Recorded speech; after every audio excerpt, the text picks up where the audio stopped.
Good evening, ASA. My address will interrogate the aspects of modernity that are ignored in standard sociological narratives. By modernity, I mean the modern world that rose from numerous transformations triggered by the Industrial Revolution, modern capitalism, empire building, and global white domination. The suppressed aspects of modernity refers to the absence of sociological analysis to account for the development of global white supremacy and its systems of domination that utilize physical and ideological violence to control people of color so whites could rule the world. Analyzing lived experiences is foundational to Du Boisian emancipatory sociology. Thus, I began with my lived experiences. I was raised within the Jim Crow regime of racial terrorism in Mississippi, where I spent 12 years navigating vicious Southern racism. When I was 6, 14-year-old Emmett Till was lynched just 30 miles from my home. This murder caused me great sorrow, fear, and nightmares. As children, my brother and I watched cowboy stories. When we played cowboy and Indian, we fought to play cowboy, for neither wanted to be the Indian. We embraced White Tarzan, the television actor who ruled Africa, because we did not identify with Africans. When I was 7, a white man rushed me shouting, "Listen, nigga, you better not chop down my good cotton." And my personhood sank, and my budding confidence absorbed a stinging blow. In 1962, I moved to Chicago. It did not take long for me to meet the oppressive Northern Jim Crow on the black side of the city.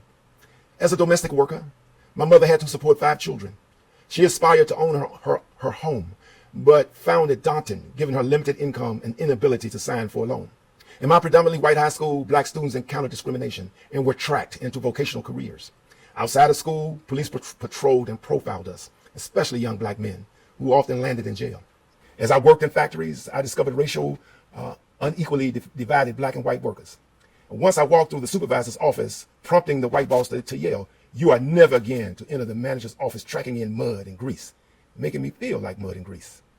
As I hesitantly entered community college, I feared failure because no family member had ever attended college. I eventually earned a doctorate at Stony Brook University, where I encountered racial bias. I realized my education resulted from chances and coincidences. Before leaving Mississippi, I heard rumblings of the Negro Revolt. I learned of the Civil Rights Movement, and it changed me because I became aware of a powerful agency promising black liberation. In this address, I demonstrate that mainstream sociology offered no real explanations for my experiences.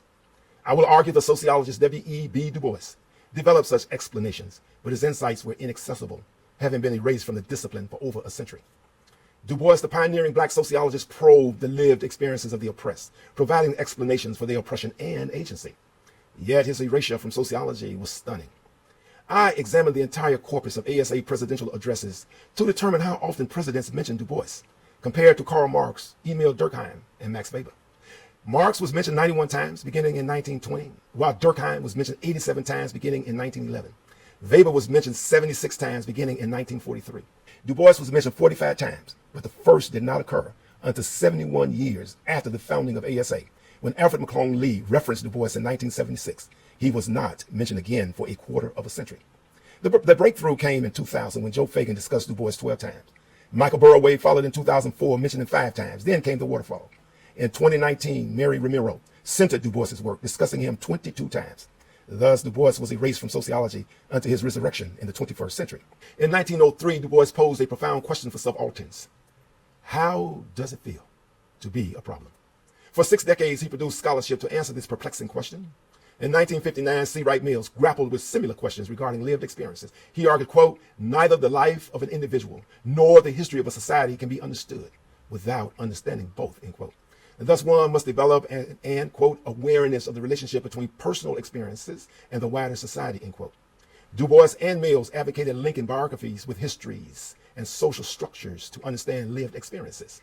To understand subaltern lived experiences, they must be linked to white supremacy, empires, racial hierarchies, colonization, slavery, Jim Crow, patriarchy, and resistance movements that collectively constituted the central formations of modernity.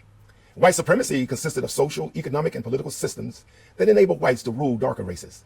The ideology that the white race was inherently superior was used to justify white rule. By the 20th century, white supremacy stretched the globe across Africa, Asia, South America, the Caribbean, and the United States. White empires grew and imposed political control over people of color. These empires were achieved through violence, murder, torture, ruthless exploitation, and cultural disruption.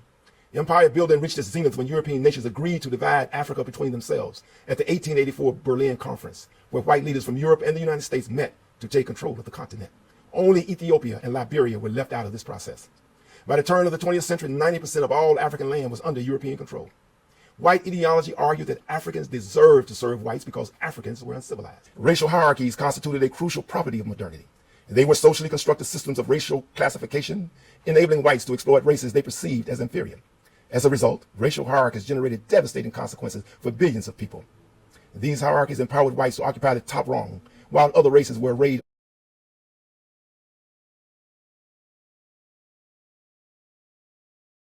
according to their proximity to whiteness. Black skin relegated darker people to the bottom, rendering them the victims of severe exploitation. Colonization constituted of white domination.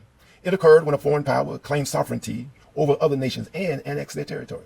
Colonized rulership was achieved by controlling local leaders from afar, or direct rule, where Europeans settled in foreign countries and controlled local populations. Colonization permitted Europeans to expand empires through the seizure of indigenous diamonds, gold, coffee, silver, tobacco, sugar cotton, all extracted by exploited labor. Settler colonialism was a distinctive form of colonialism.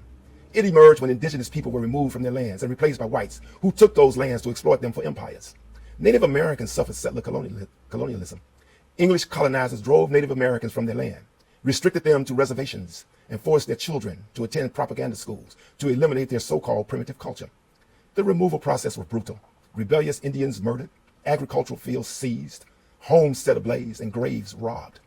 Thus, British settlers gained complete control of indigenous lands and developed what became the United States, a crown jewel of modernity. Modern slavery became a workhorse in the service of European domination. It blossomed in South America, the Caribbean, and the United States beginning in the 16th century. Millions of Africans were forced into slavery that benefited the economies of European countries and the U.S. colonies.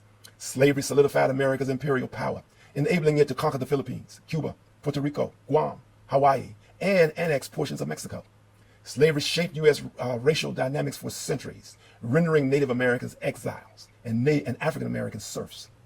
Black skin came to be equated with subjugation, linking it to inferiority. That condition was slightly modified by colorism, where light-skinned colored blacks sometimes received privileges unavailable to other blacks. The Jim Crow regime that controlled blacks politically, economically, and socially replaced slavery as the new system of domination. Jim Crow enabled Southern aristocracies and Northern capitalists to restore their profits. It was sustained by violence, especially lynching, murder, and intimidation. Thus, a sustained Jim Crow shaped modernity under the banner of civilizing so-called inferior black people. Patriarchy overlapped and reinforced white supremacy. And this oppression enabled men to dominate women and solidify the rule of white men over women and people of color. Under it, women were oppressed economically, politically, and in the family. As late as the 1960s, banks refused unmarried women credit cards, and husbands had to co-sign for wives to receive them. Whereas men of color experienced race and class oppression, black women endured intersecting race, class, and gender oppressions. Slave women's reproductive organs belonged to slave owners. They bore children by rape and slave unions. Special inheritance rules underscored black women's unique oppressions. For slaves, inheritance flowed through female slaves, making their children slaves for life. Black women thus shouldered a heavy burden in the reproduction of slavery. Patriarchal rule was justified through an ideology stressing physical differences, claiming women were the weaker sex. Domination is always contested. The subaltern agency constituted an enduring aspect of modernity. As European domination swept the colored world, so did resistance, including revolutions, rebellions, running away, sabotage, and suicide. In the U.S., slavery was overthrown by the Civil War, which without the participation of black people would not have been won. Liberation movements roared through the colored world in the mid-20th century. Between 1957 and 1993, nearly 50 African states achieved independence through resistance movements. As Julian Gold argued, successful protests created the socio-economic conditions, quote, for anti-colonial protests across Asia, Africa, and the Caribbean, end quote. Thus, domination and resistance constituted core forces shaping the modern world. Mainstream sociology failed to analyze the lived experiences of subalterns. It did not explain Teal's lynching, black boys fighting to avoid playing the Indian, some blacks identifying with Tarzan, blacks brainwashed into rejecting blackness, Southern landowners shouting derogatorily to black children, and the development of the civil rights movement. It also did not explain the need for black mothers to convince white male bosses to co-sign for loans, the deliberate neglect of education for the black masses, factory bosses insulting black workers, and the systematic oppression of urban black people. Mainstream sociology could not address subaltern issues because they conceptualized them as inferior. As products of European and American empires,